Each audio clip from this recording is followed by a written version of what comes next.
নমস্কার প্রিয় বন্ধুরা, লাকি ব্লগ রেসিপিতে সবাইকে স্বাগত জানাই। দুপুরবেলায় চলে আসলাম আবারও খাবার দাবার নিয়ে। আজকে কি রান্না হলো তোমাদের সাথে শেয়ার করব। এখানে আছে দেখো কুমড়োর ডাঁটা ছোট ছোট করে কেটে মুগ ডাল দিয়ে রান্না করেছি। এইভাবে রান্না করলে খেতে খুব ভালো লাগে। নিরামিষ ডাঁটা আর মুগ ডাল। আর এখানে আছে দেখো বেগুন দিয়ে মাছের মাথা দিয়ে অল্প করে রান্না করলাম, রুই মাছের মাথা দিয়ে বেগুন দিয়ে।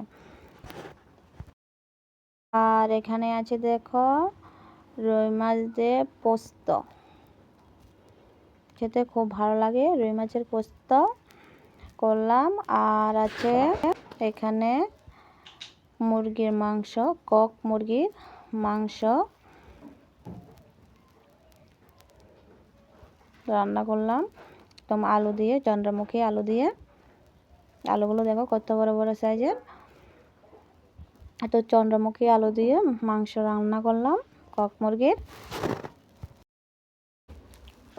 আর আছে আমের চাটনি, এখানে করলাম আমের চাটনি।